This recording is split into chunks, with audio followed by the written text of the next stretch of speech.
identify sustainable solutions to our exports.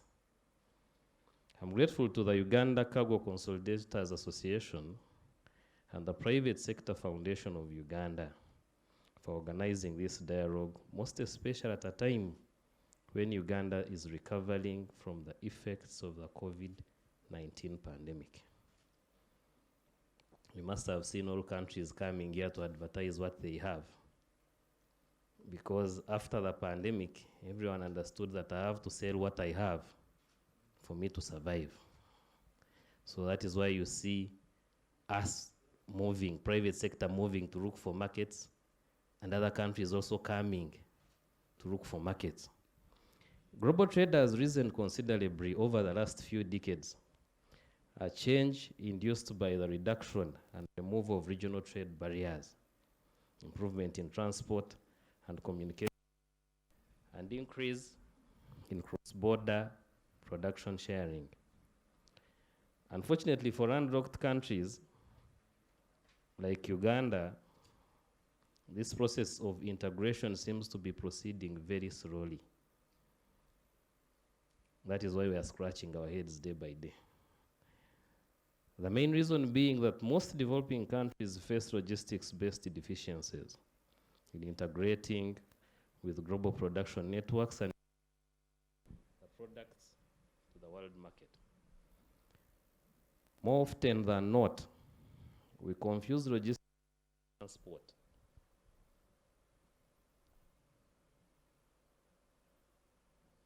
Transport is simply a component of logistics, but not logistics as a whole.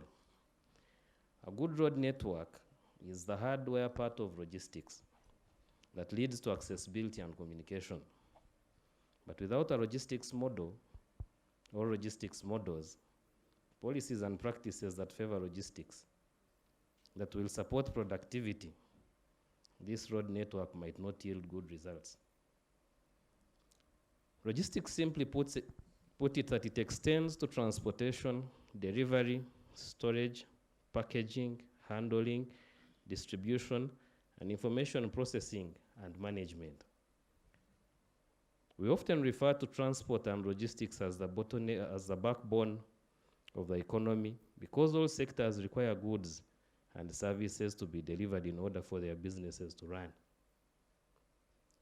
While the speed and efficiency of the logistics sector directly impacts on the cost of and availability of goods and services, there is no doubt, therefore, that the competitiveness of Uganda's logistics and transport has a direct impact on the development of the country's economy. I hope that is a fact to all of us who are in logistics. For us to develop, for us to move on, we need logistics. One common aspect in both developed and developing economies is that small and medium enterprises are fundamental to socio-economic growth and development.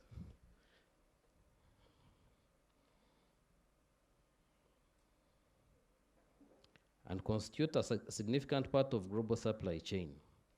Much of the United Kingdom economy is made up of SMEs who constitute about 99.9%.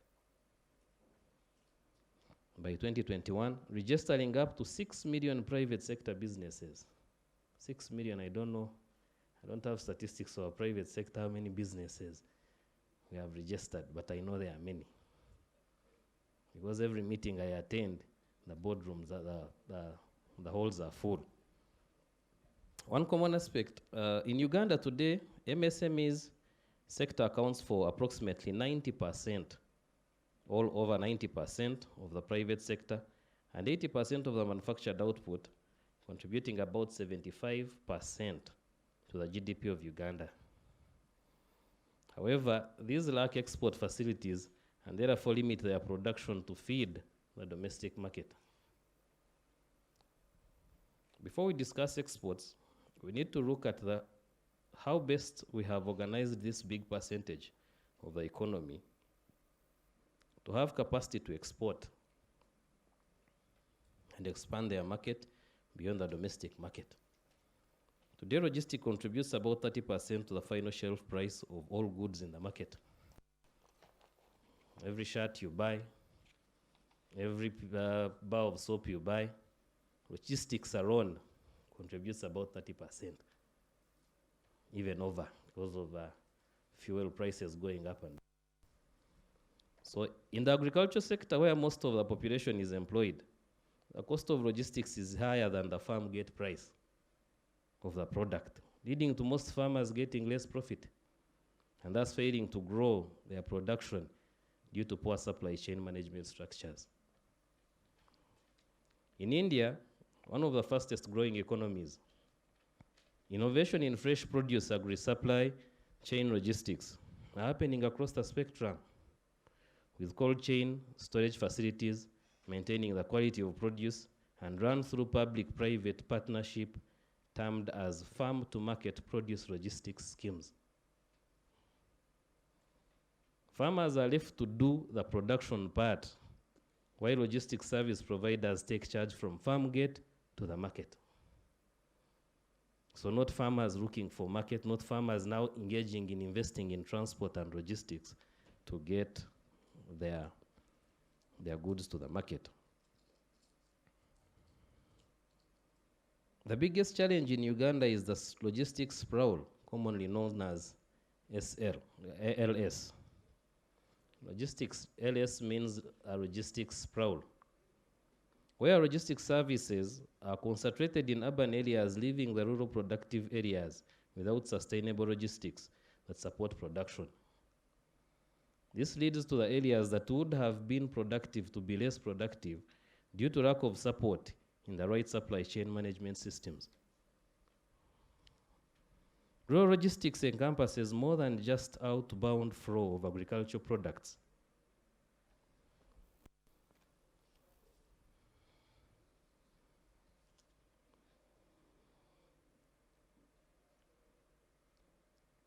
Rural logistics encompasses more than just the outbound flow of agricultural products from rural areas, but also includes the movement of agricultural inputs and consumer products into rural areas.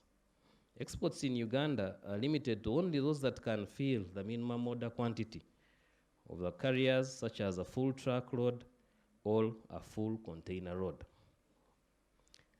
This has limited small and medium-sized traders, cottage industries, and other parties that have market and would wish to export cargo but cannot afford the cost of transportation, since they do not have a platform for consolidating together and fill a single truck or container. This leaves them with an option of only air cargo, which is not favorable for all products and still expensive. As Uganda Cargo Consolidators Association, we have a plan of constructing a one-stop cargo consolidation center that suits the same facilities to support on consolidation of exports to different countries by air, sea, road, and rail whenever it reaches. That's the facility about on the side. The facility will be a high-tech facility operating as a trade information center for SMEs and providing trade assurance through partnerships with other logistics players in countries of interest. The facility will also have an e-commerce portal that will link different players in the trade industry together for goods and services.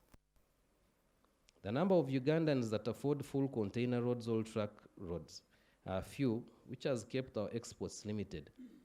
70% of the containers that carry inbound imported cargo to Uganda drive back the same mileage through the Central Northern Corridor empty, causing the cost of transport to be high, or what is termed as deadhead miles loss in logistics. While small-scale production is increasing, there are no logistics solutions and plans that suit small-scale producers to move their cargo beyond the local markets.